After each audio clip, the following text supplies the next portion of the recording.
Bonsoir à tous, nous sommes le lundi 21 novembre, voici les titres de cette édition. La vente de la maison de Pierre-Auguste Renoir à Essois, la petite fille du peintre souhaite se séparer de ce bien où l'artiste a résidé.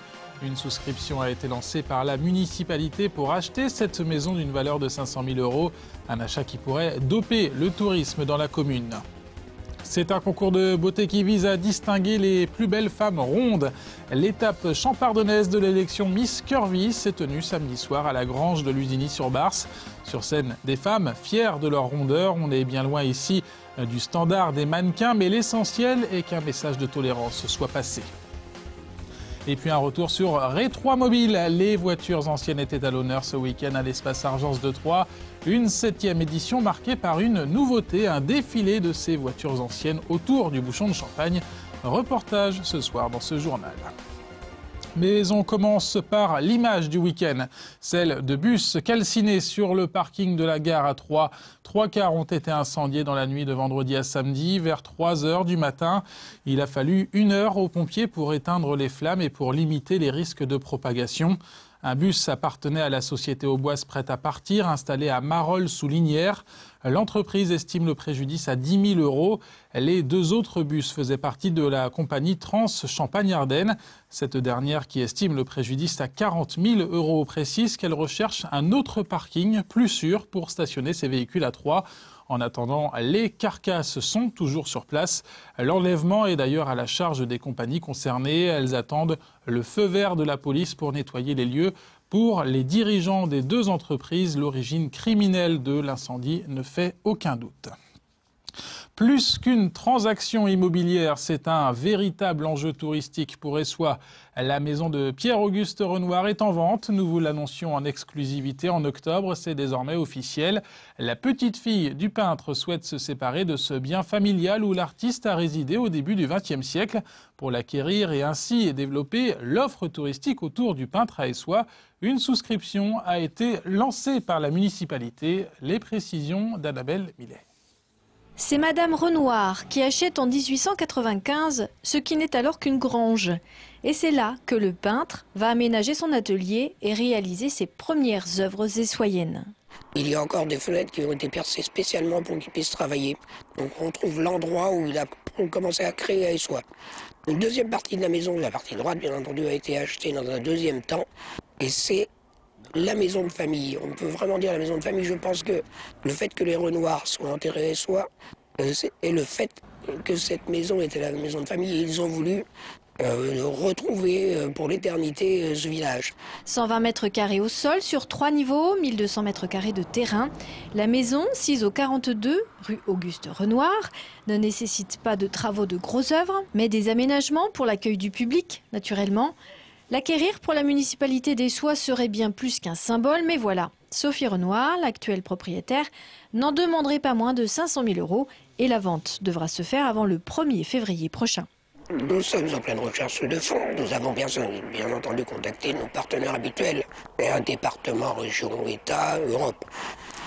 Mais comme il reste un budget trop important pour la commune et que nous ne pouvons pas nous engager sur des sommes aussi importantes, nous avons décidé de lancer avec la Fondation du patrimoine une souscription. Pour Essois, acquérir la maison de famille des Renoirs est un vrai enjeu touristique.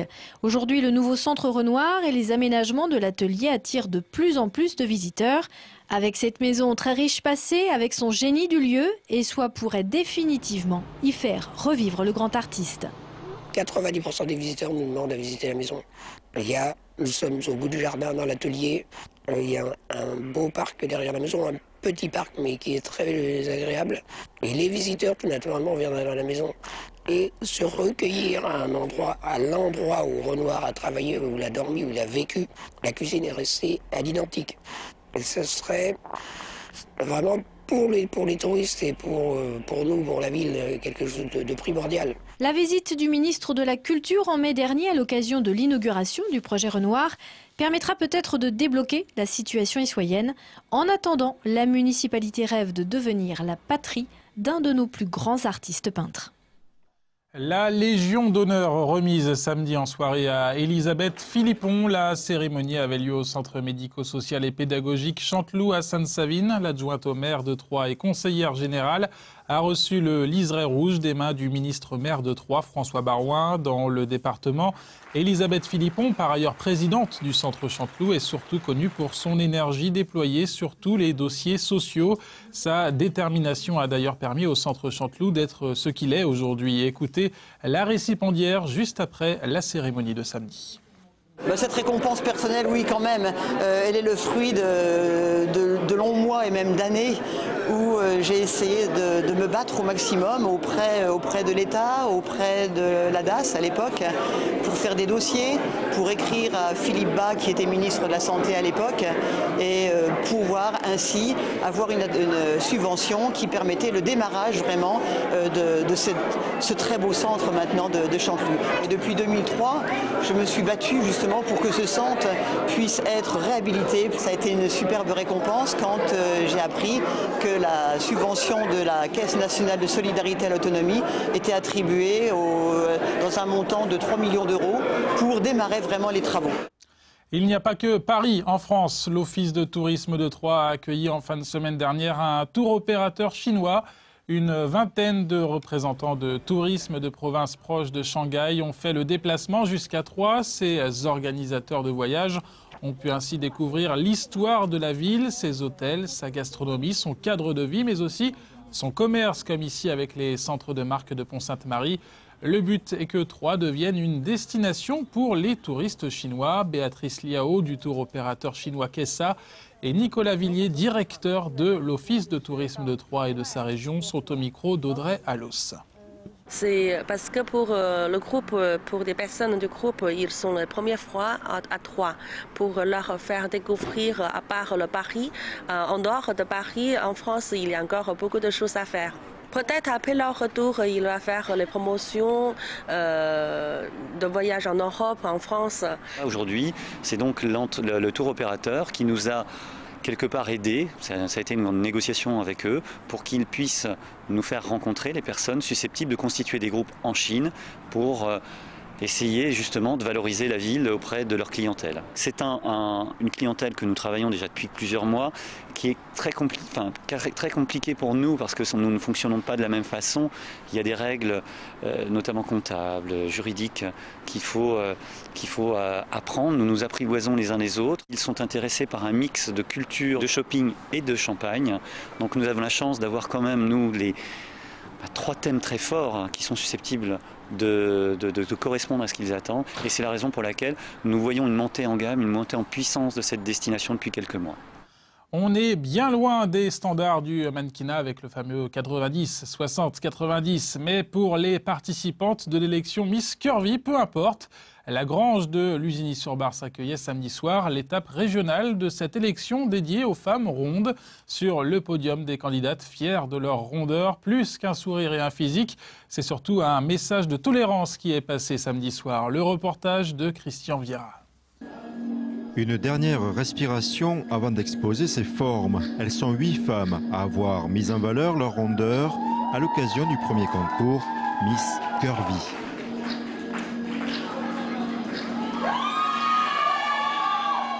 Les critères pour ce concours dépassent la taille moyenne des femmes françaises, c'est-à-dire la taille 42. Alors nous, c'est du 44 au 56, 1m55 minimum et être âgé de 18 à 35 ans et résider en France. Je suis moi-même ronde et c'est vrai qu'avoir une élection bien professionnelle et qui respecte la femme quelle qu'elle soit, peu importe si elle fait un 36 ou un 44, j'ai eu envie de me lancer dans cette aventure.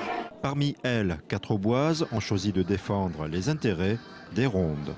Montrer que malgré, comme on disait quand j'étais enfant, que j'étais grosse et moche, entre parenthèses, je suis capable de montrer que même une fille ronde, malgré ce qu'on dit, peut être sublime. C'est pour représenter les femmes rondes, qu'on peut être ronde, jolie, féminine, charmante, surtout en restant soi-même. Et montrer aux personnes qui ne s'assument pas, en fait, essayer de leur montrer qu'il ne faut pas cacher ses rondeurs, que justement, il faut les mettre en valeur. Né aux États-Unis, ce phénomène date de 15 ans. En France, les personnes obèses tentent, elles aussi, de réhabiliter leur image. Prenez un film, L'abruti de service va en général être le petit rondouillard. Parce que rondeur n'est pas synonyme de sensualité, de désir, de tout un tas de choses. On a vraiment l'impression aujourd'hui que vous avez plusieurs genres dans la société. Les messieurs, les madames et le gros. Et il faut que ça cesse. Dans le jury, des Miss, des rondes, des créatrices de vêtements, toutes connaissent la difficulté pour les grosses de trouver un vêtement féminin en grande taille. C'est très dur. Il y a très peu de choix. C'est souvent pas des vêtements très modernes, très jeunes. Souvent c'est cher. Alors qu'on a plus de kilos, mais on n'a pas plus d'argent pour autant. C'est pour ça qu'il faut vraiment montrer la femme ronde. C'est un bond en avant, un grand bond en avant pour la société. Et étant moi-même ronde, je trouve ça super qu'enfin, on existe. On nous montre et on arrête de nous cacher. La Troyenne Vanessa a remporté ce concours de Miss. Elle a fait chavirer les cœurs du jury. Elle représentera la région Champagne-Ardenne durant l'élection nationale le 7 janvier prochain. La manifestation Rétromobile à Troyes ce week-end. Comme tous les 2 ans, les voitures anciennes et leurs belles carrosseries étaient à l'honneur à l'espace Argence, mais aussi, c'est une première, dans les rues du Bouchon de Champagne. Les organisateurs de ce rendez-vous de collectionneurs ont mis sur pied et sur roue un défilé dimanche matin, un défilé de vieilles mécaniques visiblement très apprécié. Le reportage de Christian Viera. 10 h dimanche matin, les passionnés d'automobiles anciennes se sont donné rendez-vous devant le Cube, à Troyes. Là, il faut 7 voitures derrière la 4 chevaux, là. Habituellement, le Rétromobile expose les véhicules en statique à l'espace Argence. Mais c'est ici pour la première fois que le point de départ pour un parcours à travers la ville a été organisé. Ça permet de réveiller les Troyens avec des bruits de moteur, de les amener à l'espace Argence et puis de leur permettre d'aller voir des autos plus qu'exceptionnelles qui sont à l'intérieur, bien au chaud. Et puis de voir gratuitement pour ceux qui ne pourraient pas débourser 5 €, faut penser à tout le monde, puisque toutes ces autos qui sont là ce matin seront garées devant la médiathèque tout à l'heure. Le président du club espérait réunir 25 à 30 véhicules. Au bout d'1 heure, il ne les a plus comptés. On n'en sait plus rien, mais c'est toujours une bonne nouvelle. Quand il y a plus que prévu, c'est toujours une bonne nouvelle. Le parcours d'environ 10 km a permis aux Aubois de voir les véhicules circuler le long du Bouchon de Champagne, ainsi que devant la mairie. Appareil photo en main, les badauds ont semble-t-il cédé au charme de l'ancien.